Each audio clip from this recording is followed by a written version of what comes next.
Assalamualaikum warahmatullahi wabarakatuh. Kami dari kelompok 10 ingin mempresentasikan hasil diskusi kami yang berjudul Mengklon Gen Membuka Bidang Baru dalam Kesehatan, yang dimana kelompoknya saya sendiri, Sela Ijatul Fadila, dan teman saya Dani Elwansega, Cynthia Elsa, dan Retno Wulandari.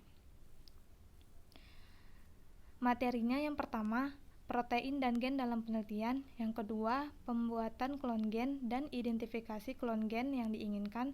Yang ketiga, rekayasa genetika untuk memproduksi protein. Oke, di sini saya akan menjelaskan tentang cloning. Cloning merupakan proses perbanyak fragmen gen target dengan mengintroduksi DNA rekombinan ke dalam suatu sel inang. Teknologi cloning adalah suatu cara reproduksi yang menggunakan teknik tingkat tinggi di bidang rekayasa genetika untuk menciptakan makhluk hidup tanpa melalui perkawinan. Rekayasa genetika dilakukan untuk memanipulasi gen-gen tertentu sehingga ekspresi gen dapat dikontrol dan produknya dapat dimanfaatkan untuk tujuan tertentu.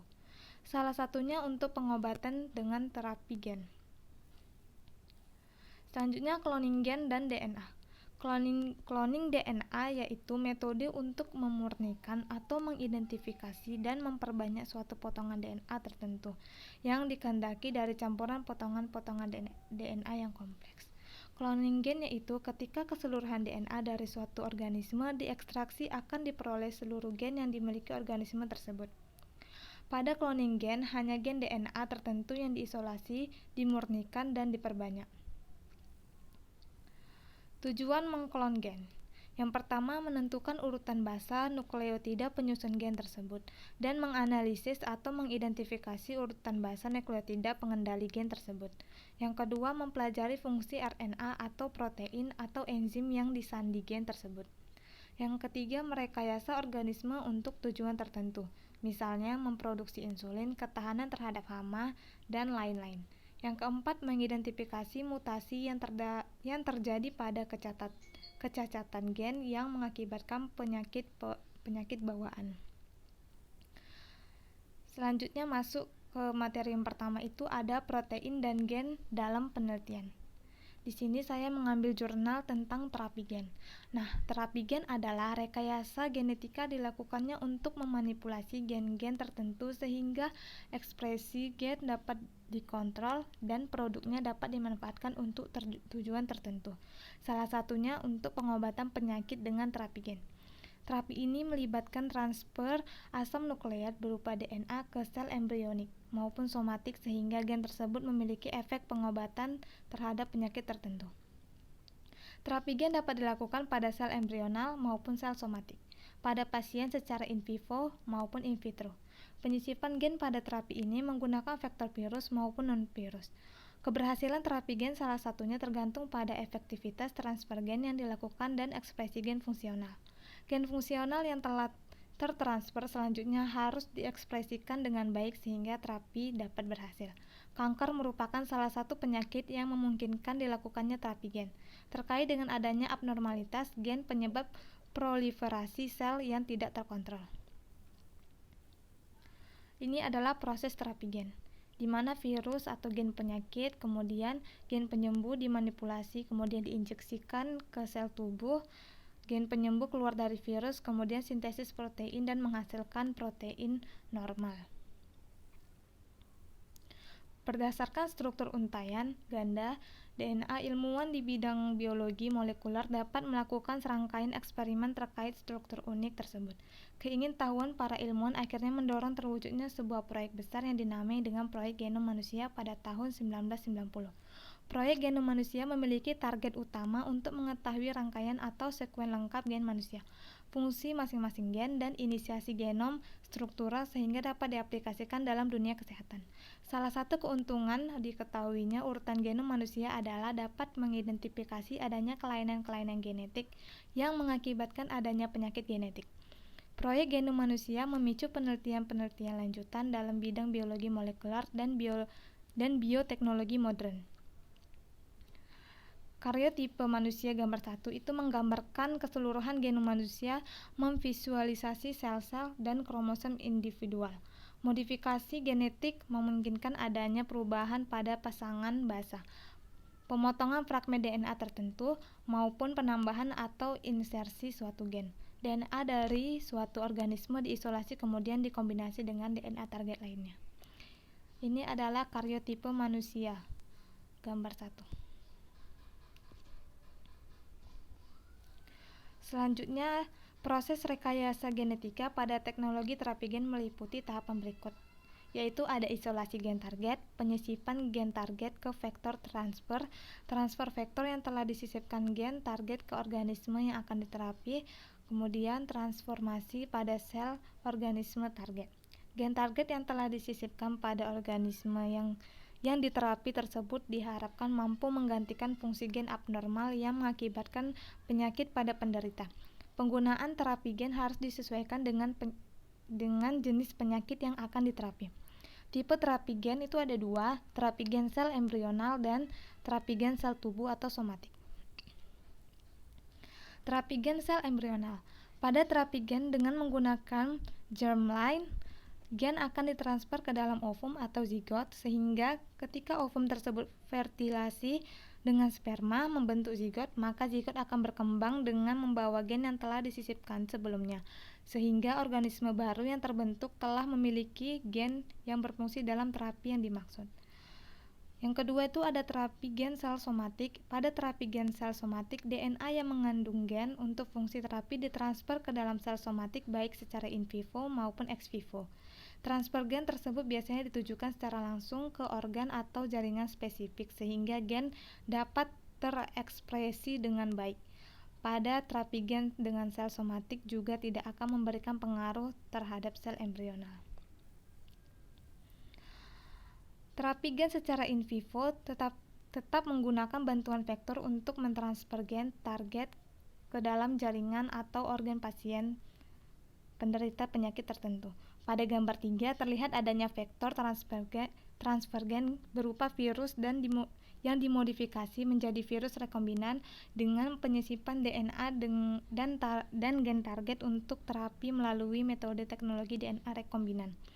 Vektor virus yang telah mengandung gen target tersebut kemudian diinjeksikan ke dalam tubuh pasien secara langsung menuju jaringan atau organ target di mana gen untuk terapi tersebut dibutuhkan atau diekspresikan. Ini pada gambar ketiga. Ini terapi gen secara in vivo. Baik, selanjutnya akan dijelaskan oleh teman saya. Baik, saya Daniel Wanjega akan melanjutkan pembahasan presentasi kami. Masih dengan judul protein dan gen dalam penelitian. Terapi gen secara in vivo tetap menggunakan bantuan vektor untuk mentransfer gen target ke dalam jaringan atau organ pasien penderita penyakit tertentu.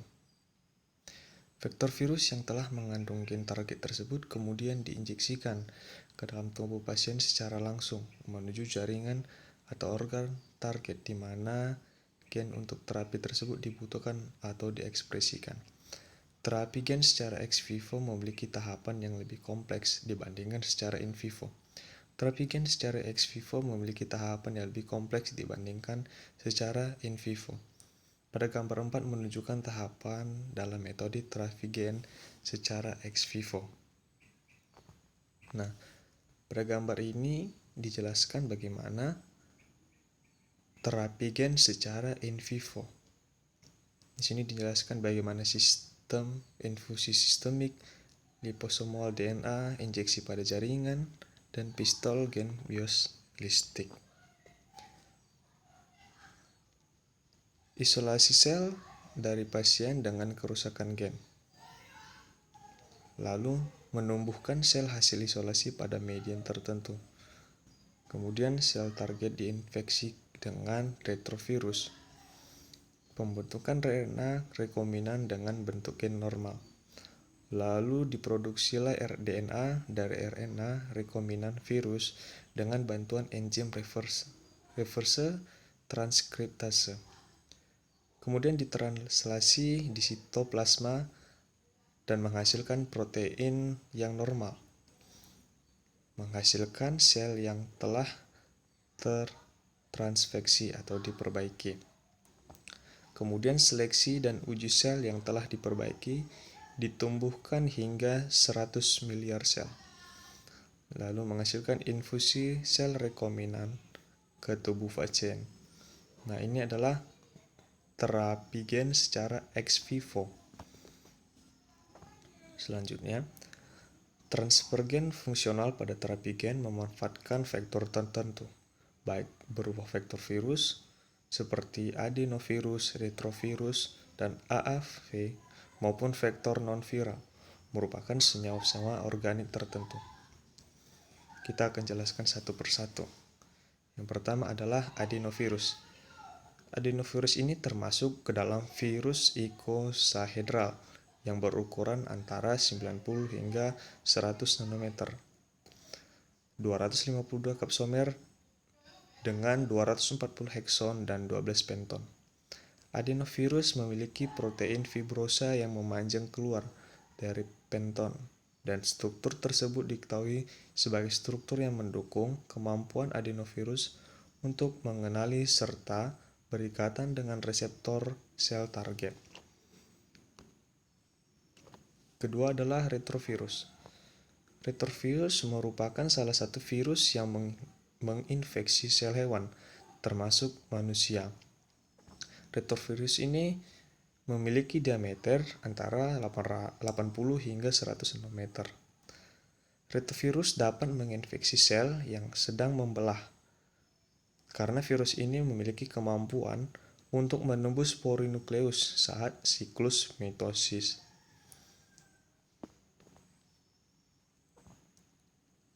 Di sini adalah penjelasan bagaimana proses integrasi materi genetik atau retrovirus dengan inang. Absorpsi retrovirus pada membran sel, kemudian dipenetrasi dan dilepaskan mantel retrovirus di dalam sel inang. Kemudian masuk ke dalam proses transkripsi balik yang akan menghasilkan dsDNA. Integrasi dsDNA retrovirus dengan genom inang. Selanjutnya masuk ke dalam proses ekspresi materi genetik hasil dari integrasi tadi. Lalu proses proteolitik oleh protease. Komponen virus baru dirakit dan berkumpul membentuk kuncup pada membran sel inang. Dan hasilnya, virus baru yang telah matang dilepaskan. Yang ketiga adalah adeno-associated virus atau AAV. AAV adalah virus yang tidak memiliki selubung atau envelope. Dapat kita lihat pada gambar 9. Virus ini berukuran sangat kecil, berkisar 25 nanometer, serta memiliki genom berupa DNA untai tunggal yang linear. Infeksi AAV hanya akan efektif jika terdapat virus pembantu yang disebut helper virus, baik adenovirus maupun herpesvirus. AAV memiliki ukuran genom berkisar 4 sampai 4,7 kbp, serta memiliki gen RAP dan CAP. Gen RAP mengkode protein non-struktural yang akan berperan dalam replikasi, pengemasan, dan integrasi genom. Sedangkan gen CAP mengkode protein struktural seperti VP1, VP2, dan VP3 yang akan bergabung untuk membentuk kapsid virus yang berperan dalam transport gen. Terapi gen dengan vektor AAV umumnya digunakan dalam terapi in situ karena gen terintegrasi yang terdapat pada AAV rekombinan dapat langsung diinfeksikan pada sel inang.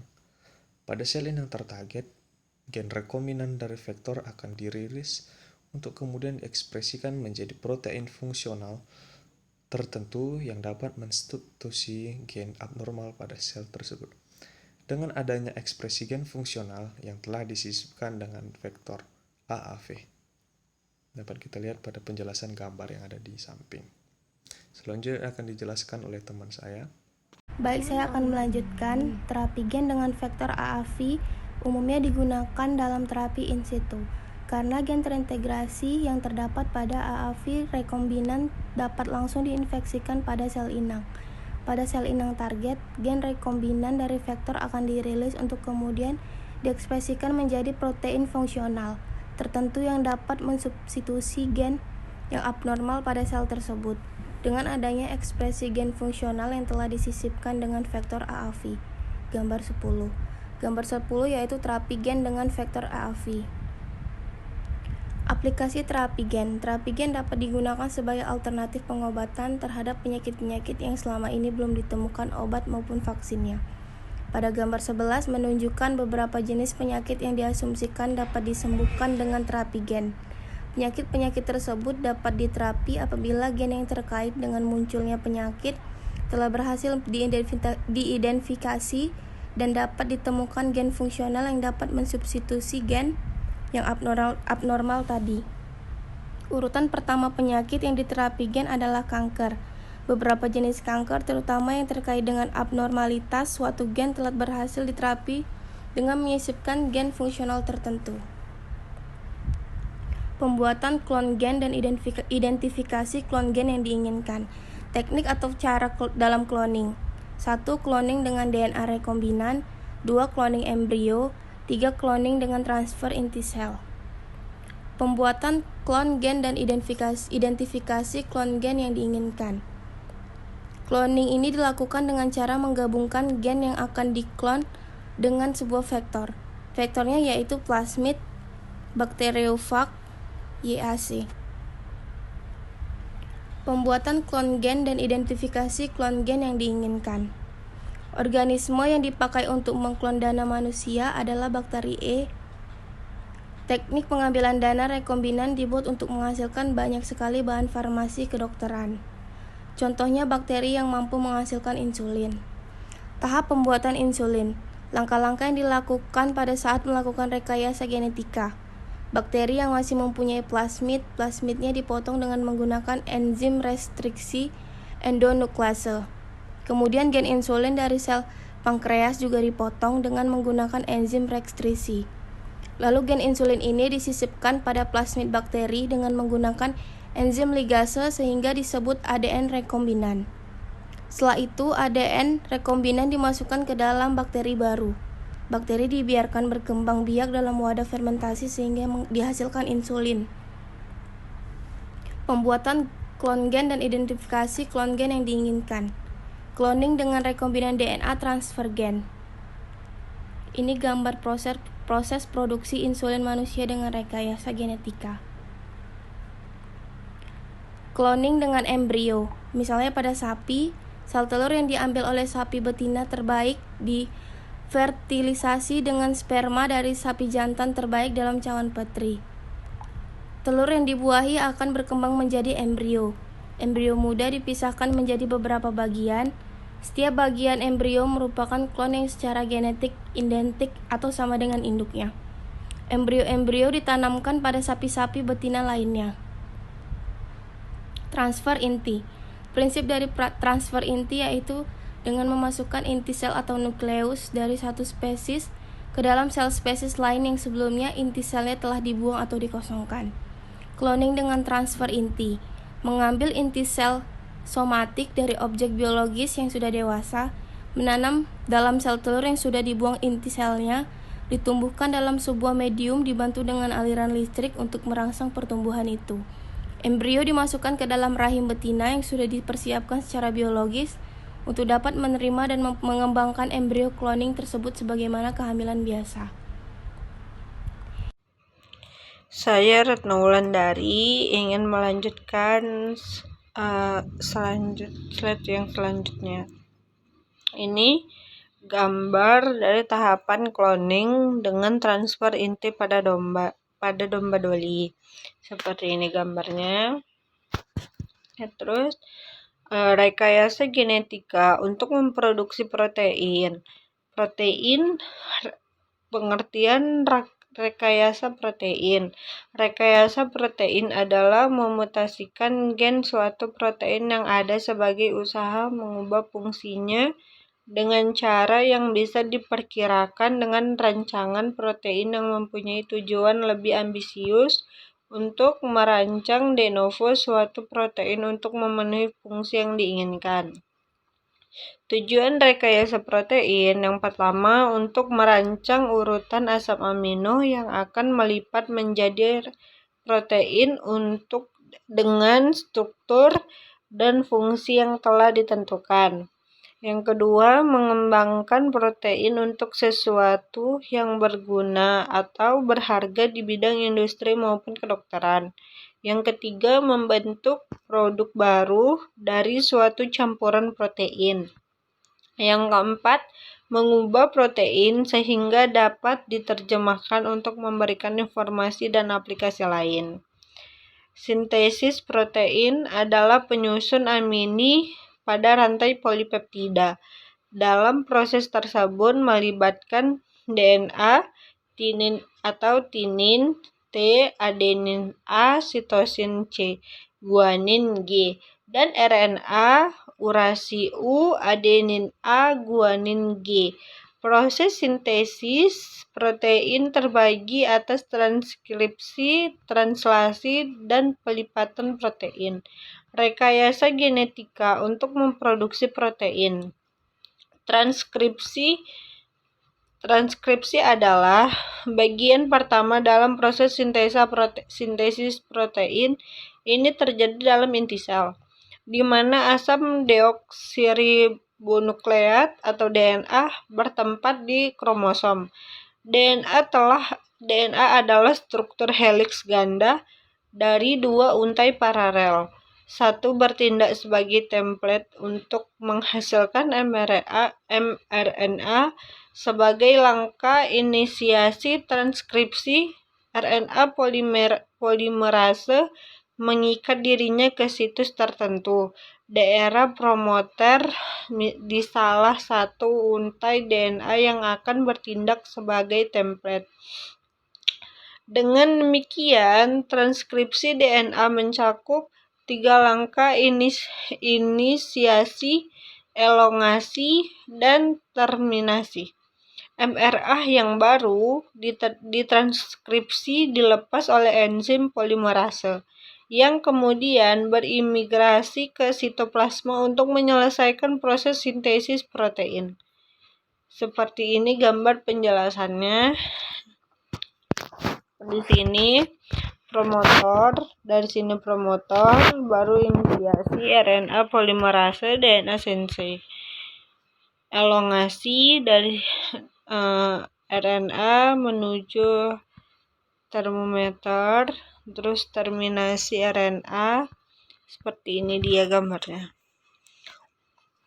Translasi merupakan proses urutan nukleotida dalam mRNA yang terjadi ke dalam urutan asam amino dari rantai polipeptida. Proses ini, sel membaca informasi pada messenger RNA atau mRNA dan menggunakannya untuk membuat sebuah protein, bertentangan dengan transkripsi yang terjadi di dalam inti. Terjemahan berlangsung dalam sitoplasma sel. Bagian ini dimulai segera setelah mRNA ditranskripsi memasuki sitoplasma. Ribosom hadir dalam sitoplasma segera melekat pada mRNA pada situ tertentu yang disebut codon start. Hasil tRNA amino juga mengikat pada untai mRNA. Fase ini disebut inisiasi. Ketika ribosom bergerak sepanjang untai mRNA, amino hasil tRNA membawa asam amino satu persatu. Tahap ini disebut dengan elongasi. Tahap terminasi, ribosom membaca kodon terakhir dari untai mRNA. Dengan ini berakhir bagian terjemahan dari rantai polipeptida dilepaskan. Dengan demikian, sintesis protein dari urutan asam amino tertentu terjadi. Jadi seperti ini gambarnya. Ini penjelasannya dan ini gambarnya, tahap-tahapnya. Lalu pelipatan protein. Rantai polipeptida yang baru disintesis tidak berfungsi sampai mengalami modifikasi struktur tertentu seperti penambahan karbohidrat ekor atau glikosilasi lipid kelompok prostetik agar menjadi fungsional, dilakukan dengan memodifikasi fase translasi dan polipeptida protein. Tingkatan pelipatan protein. Rantai polipeptida, struktur sekunder, struktur tersier, struktur kuarter. Pelipatan protein dibagi ke dalam 4 tingkat, yaitu tingkat primer, tingkat menengah, tingkat tersier, tingkat kuarter. Tingkat protein kompleks dengan 2 atau lebih. Metode rekayasa protein menggunakan metode kombinasi. Metode kombinasi sering disebut sebagai in vitro atau teknik evolusi terarah. Di alam, mutasi DNA acak yang berakibat pada perubahan urutan protein jarang terjadi sehingga evolusi biasanya merupakan proses yang lambat. Contohnya adalah yang pertama, mutagenesis langsung, oligonukleotida error, PCR, DNA shuffling. Aplikasi rekayasa. Yang pertama, pembuatan enzim, produk jenis obat-obatan, menghasilkan vaksin antibodi tertentu. Sekian dan terima kasih.